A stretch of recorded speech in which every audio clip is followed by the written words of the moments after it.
5ই জুলাই 2025। আর আজকে এখন আমি আছি হচ্ছে পুরীতে। আর আজকের এই পর্বে আপনারা দেখবেন হচ্ছে পুরীর উল্টো রথযাত্রা। আর হোটেল থেকে এই জাস্ট চেক আউট করলাম, সময় হয়েছে এখন ওই দুপুর 2:15 মতো। আর আজকেই আমার হচ্ছে কলকাতা ব্যাক। তো এখান দিয়ে আমি যাবো হচ্ছে স্টেশনে পিঠের ব্যাগটাকে লকার রুমে রাখবো, রেখে আমি যাব হচ্ছে একদম গুন্ডিচা মন্দিরের সামনে। তো চলুন যাওয়া যাক। আর এখানে কিন্তু ঝিরিঝিরি বৃষ্টি শুরু হয়ে গেছে। চলে এসেছি হচ্ছে পুরী স্টেশনে। আর হোটেল থেকে আসতে নিল হচ্ছে 50 টাকা, মানে 1.5 কিলোমিটার রাস্তা 50 টাকা। যাই হোক, কিছু করার নেই। এবারে ব্যাগটাকে আমাকে আগে, এই বড় ব্যাগটাকে ক্লক রুমে রাখতে হবে। তো চলুন ক্লক রুম খুঁজি আর ক্লক রুমে গিয়ে রাখবো। এই হচ্ছে আমাদের পুরী স্টেশন। বাপরে, সেদিন যখন এলাম কোনো লোকজনই ছিল না, আজকে লোকজন দেখুন কত, পুরো গিজ গিজ করছে লোকজন।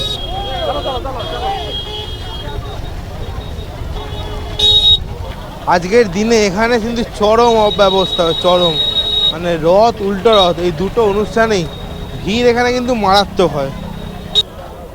এই হচ্ছে পুরী স্টেশনের এন্ট্রি। এর ভিতরেই কোনো একটা জায়গাতে গিয়ে আমাকে ব্যাগটা রাখতে হবে ক্লক রুমটা খুঁজে। এই হচ্ছে পুরী স্টেশনের ভিতরকার অবস্থা। খুব সুন্দর করে সাজানো গোছানো, একদম দারুণ সুন্দর। দেখতে পাচ্ছেন কত সুন্দর, যেন মনে হচ্ছে বিয়ে বাড়ি খেতে এসেছি। ভাই রে ভাই, বান্ধবীদের সাথে জীবনে কোনো দিন এত আর্গুমেন্ট করিনি, যতই লকারের ব্যাগের ছেলেটার সাথে আর্গুমেন্ট করলাম। ব্যাগ রাখার জায়গা নেই, কিন্তু রেলের এইটুকু দেখা উচিত যে এখানে কত রকম পুণ্যার্থী এসছে। এদিকে বড় বড় জায়গা করে রেখে দিয়েছে, কিন্তু ব্যাগ রাখার জায়গা করেনি কোনো, মাত্র দুটো। এবারে দুটো ক্লক রুমে আর কত ব্যাগ ধরবে। যাই হোক, ওর পাশে একটা দোকান ছিল, একটা ওই চা চিপস বিস্কুটের, ওখানে রাখলাম। কি আর করব, মানে ওই বড় ব্যাগটা নিয়ে এই ভিড়ের মধ্যে যাওয়াটা মানে বিশাল চাপের একটা ব্যাপার। যাই হোক, 50 টাকা দিয়ে দেবো হাতে। আর আজকে আমার ব্যাগ আছে এখান থেকে পুরো ট্রেনে করে হাওড়া। যাই হোক, এখানে আর কথা বাড়াচ্ছি না, চলুন তাহলে আমরা গুন্ডিচা মন্দিরের দিকে যাই রথযাত্রা দেখতে, উল্টো রথযাত্রা দেখতে। আমরা বাঙালিরা বলি হচ্ছে উল্টো রথ, কিন্তু ওই যে উড়িষ্যার লোকেরা এটাকে বলে হচ্ছে বহুদা যাত্রা, মানে উল্টো রথযাত্রাটাকে বলা হচ্ছে বহুদা রথযাত্রা। আর আজকে দশমী, কাল নবমী তিথিতে বলা হয় রাজা ইন্দ্রদ্যুম্ন বিকেলবেলা 6টার পর এসে জগন্নাথকে দেখতে পায়। সময় হয়েছে এখন বেলা 3:30, আর আমি চলে এসেছি হচ্ছে মেডিকেল চক। এই জায়গাটার নাম হচ্ছে মেডিকেল চক। এখান থেকে মানে আপনারা দর্শনটা ভালো করে করতে পারবেন, এই হচ্ছে ব্যাপার। আর এই জায়গাটা ফাঁকা, আর এখন এত বৃষ্টি হচ্ছে। জগন্নাথ তার মাসির বাড়ি থেকে এবার নিজের ধামে যাবে, আর বছরে এই 12 দিনের জন্যই জগন্নাথ তার মাসির কাছে আসে। তাই আজকে যে জগন্নাথ চলে যাবে তার জন্য কিন্তু মাসির খুব দুঃখ। মাসির কান্নার কিন্তু শেষ নেই, মাসি কিন্তু কেঁদেই চলেছে। মানে কাল থেকে এরকম বৃষ্টি নেমেছে, আর এখন তো মানে ঝমঝম করে বৃষ্টি হচ্ছে। আর এই ঝমঝম করে বৃষ্টি হওয়ার জন্য কি হচ্ছে, পুরো রাস্তা ফাঁকা হয়ে গেছে। আমি আপনাদেরকে দেখাচ্ছি, চলুন। এই হচ্ছে আমাদের গ্র্যান্ড রোড, দেখতে পাচ্ছেন পুরো ফাঁকা হয়ে গেল, শুধু বৃষ্টিটা নামলো পুরো ফাঁকা। আর চারিদিকে সব দোকান দিকে সব লোকগুলো দাঁড়িয়ে আছে এখানে, যারা ভক্ত দাঁড়িয়ে আছে। আর এই রাস্তা দিয়ে জগন্নাথ যাবে। আর এর আগের দিন যখন আমি এসেছিলাম তখন এই রাস্তায় পুরো মেলা বসেছিল। আজকে দেখুন পুরো পরিষ্কার রাস্তা একদম।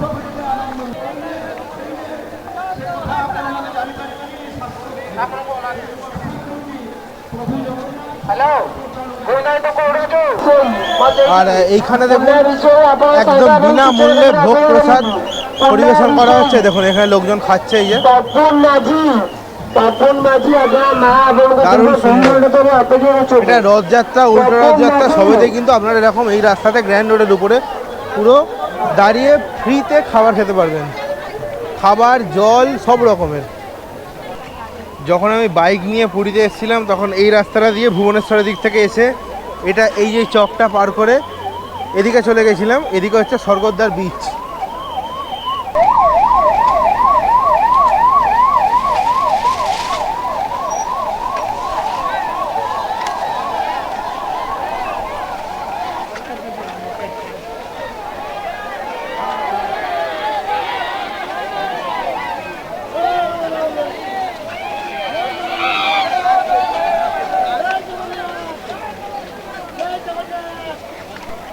দেখা যাচ্ছে যে বলরামের তালধ্বজ রথ কিছুটা এগিয়ে এসছে সামনের দিকে। যাই হোক, 4টে থেকে তো রথ টানা শুরু, 6:49 পর্যন্ত সন্ধে, এই টাইমের মধ্যে রথযাত্রা শেষ করতে হবে। আর এই যে জগন্নাথ বলরাম সুভদ্রার রথ, তাদের যাত্রাপথে মাসি মা টেম্পেল আছে, মাসিমা মন্দির, তো সেইখানে দাঁড়াবে। সেইখানে মাসিমার মন্দির থেকে জগন্নাথকে পোড়া পিঠে খাওয়ানো হবে। ওটা হচ্ছে জগন্নাথের সবচেয়ে ফেভারিট খাবার, পোড়া পিঠে। খেয়ে তারপর যাবে হচ্ছে জগন্নাথ তার নিজ ধামের দিকে। আর এখানে আপনাদেরকে আরও একটা সতর্ক আমি করে দিচ্ছি, যারা ফ্যামিলি নিয়ে আসছেন তারা রথের দড়ি কিন্তু কোনোভাবেই ধরতে যাবেন না। বিপদ আপদ ঘটে গেলে কিন্তু সারা জীবন তার দায় নিয়ে আপনাকে বাঁচতে হবে। ভালো কাজ করুন, মন থেকে ভগবানকে ডাকুন, মানুষের সেবা করুন, তাহলেই দেখবেন জগন্নাথের কাছে পৌঁছে যাবে। জগন্নাথের দড়ি টেনে আপনি পাপমুক্ত হতে পারবেন না। তাই যারা একা আছেন বা যারা ফ্যামিলি নিয়ে এসছেন তাদের উভয়ের উদ্দেশ্যেই বলছি, মানে দড়িতে হাত দেওয়ার মানে আশায় গিয়ে বিপদ আপদ ঘটাবেন না। বাড়িতে আপনার জন্য আপনার প্রিয় মানুষরা অপেক্ষা করে আছে। এত বৃষ্টি হচ্ছে, এখানে যে ওয়াটার বাউজারগুলো আছে, ওয়াটার বাউজার বলতে যেগুলো এই গরমের জন্য জল ছেটায়, নিশ্চয়ই আপনারা আগের বছর দেখেছেন, আমি দেখিয়েছিলাম, তো এগুলো সব বন্ধ হয়ে গেছে। ওয়াটার বাউজার ন্যাচারালি ওপর থেকে পড়ছে, মানে মাসি এত কাঁদছে যে মানুষকে এমনি ভিজে যাচ্ছে। আর এখানে কিন্তু পুরো মানে ভালো ঝোড়ো হাওয়া দিচ্ছে। আমি তো ভাই আগের বার রথে যখন দড়ি টেনেছিলাম, বলরামের রথের দড়িতে হাত দিতে গিয়েই আমার একবারে সেই জমে মানুষের টানাটানি অবস্থা হয়ে গেছিলো। নিশ্চয়ই আপনারা দেখেছিলেন যে আমার কী অবস্থাটা হয়েছিল। ওরমভাবে হাত ফাত ধরতে মানে দড়িতে হাত দেওয়ার আশায় আজকে আমি নেই। আজকে নর্মালি যে যাবে দর্শন হবে সেটাই। আর যদি সুযোগ হয়, যদি ফাঁকা পাই, তবেই হাত দেবো দড়িতে।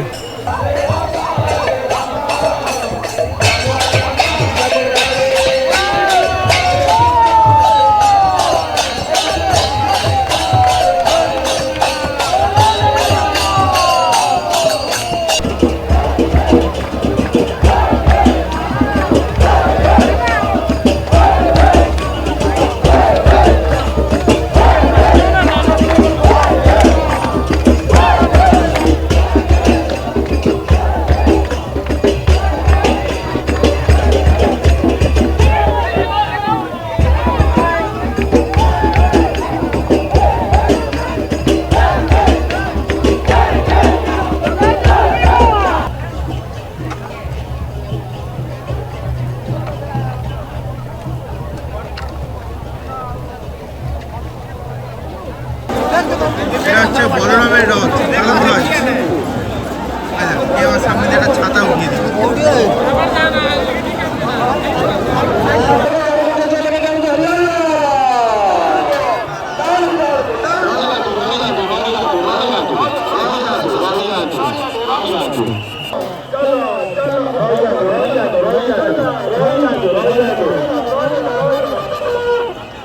চলে গেল বলরামের তালধ্বজ রথ। আর এবারে আসছে হচ্ছে আমাদের সুভদ্রা দেবীর দর্পদলন। কি সুন্দর দেখতে লাগছে, অসাধারণ সুন্দর। দেখুন, এই হচ্ছে আমাদের সুভদ্রা দেবীর রথ দর্পদলন। আর পিছনেও ওই দেখা যাচ্ছে নন্দী ঘোষ, ওই যে জগন্নাথের রথ।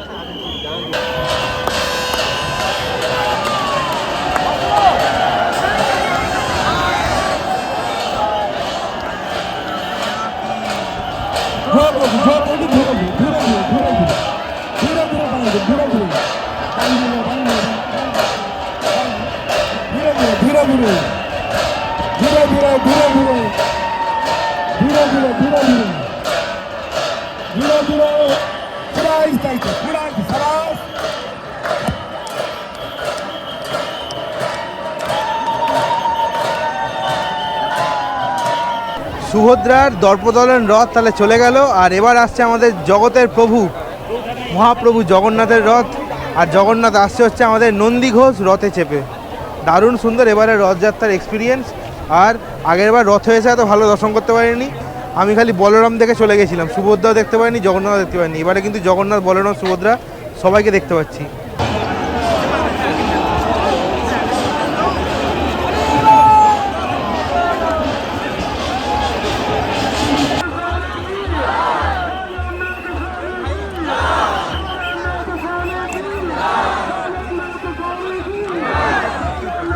আর জগন্নাথ মহাপ্রভুকে দেখার জন্য লোকের ঢল দেখুন, সব চলে গেল। জগন্নাথেরও রথের চাকা গড়িয়ে গেল। আর জগন্নাথের রথ যেহেতু ঠেলাঠেলিতে একটু হবেই, আর অসাধারণ সুন্দর ছিল। 3টে রথ একসাথে দেখার আনন্দই আলাদা। ওই দূরে দাঁড়িয়ে আছে হচ্ছে জগন্নাথের রথ, আর এদিকে হচ্ছে আমাদের গুন্ডিচা মন্দির বা জগন্নাথের মাসির বাড়ি। আর এবারে কিন্তু ওখানে গিয়ে একটা মন্দিরে দাঁড়াবে মাসি মা টেম্পল বলে, ওখানে জগন্নাথকে পোড়া পিঠে খাওয়ানো হবে, যেটা জগন্নাথের ফেভারিট খাবার। ওটা খাওয়ানোর পর তারপরে যাবে হচ্ছে আমাদের জগন্নাথের মন্দিরের দিকে। আর এখানে জুতো পড়েছে দেখুন, খালি সারি সারি জুতো এখানে পড়ে আছে দেখুন, অনাথের মতো। এই রথযাত্রা উৎসব হচ্ছে ভারতবর্ষের সবচেয়ে বড় উৎসব। আর এই উৎসব ফাইনালি শেষ হলো উল্টো রথযাত্রার মাধ্যমে। আর আগের দিন যখন আমি এসেছিলাম তখন মেলা ছিল হচ্ছে এই রাস্তার উপর দিয়ে পুরো। এখন মেলাটা ওই সাইডে চলে গেছে, ওই দিকে এক সাইড করে দিয়েছে, কারণ এখানে তো রথগুলো যাবে, সেই জন্য সাইড করে দিয়েছে। চলুন তাহলে আপনাদেরকেও উল্টো রথযাত্রা দেখিয়ে দিলাম। আর এবারে আমরা স্টেশনের দিকে যাব, 5টা বাজে। বাপরে বাপ, অনেক কষ্টে মারামারি করে বেরোতে পেরেছি। জগন্নাথের ওখানটায় প্রচুর ভিড়, ওনার কিছুক্ষণ থাকলে দম বন্ধ হয়ে মরে যাব। যাই হোক, অনেক লোক কিন্তু অসুস্থ হয়ে পড়ছে। দূর থেকে দেখবেন, বেশি কাছাকাছি গিয়ে বিপদ বাড়ানোর দরকার নেই। আমি দেখলাম যে আর বেশিক্ষণ এখানে থাকা ঠিক হবে না। বেঁচে থাকলে পরের বার আসতে পারবো, আর না বেঁচে থাকলে সোজা ভগবানের কাছে চলে যাব। যাই হোক, এখান থেকে বেরিয়ে গেছি, বেরিয়ে এবার হেঁটে হেঁটে স্টেশনের দিকে যাচ্ছি। যেখান দিয়ে আপনারা এক্সিট পাবেন ফাঁকা, তো সেখান দিয়েই বেরিয়ে যাবেন। মানে আপনি যে রাস্তা দিয়ে এসছেন ওই রাস্তা দিয়েই যাওয়ার জন্য এখন মানে দাঁড়িয়ে থাকবেন, ওরকম করবেন না। যেখান দিয়ে এক্সিট পাবেন সেখান দিয়ে বেরিয়ে যাবেন, তারপর ঠিক এমনি পৌঁছে যাবেন আপনার যেখানে গন্তব্য সেখানে। চলে এসেছি পুরী স্টেশনে ট্রেন ধরার জন্য। পুরী স্টেশনে এবার ব্যবস্থা করেছে দেখুন, যেন মনে হচ্ছে দ্বাদশ জ্যোতির্লিঙ্গে শিবলিঙ্গ দর্শন করতে যাচ্ছি। সেই জিগজ্যাগ লাইন একদিক থেকে ভালোই করেছে, এরমভাবে হলে ভিড়টাকে সামলানো যায়।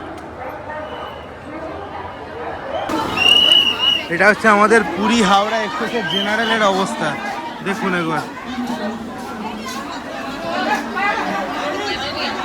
দেখুন জেনারেলটা দেখুন।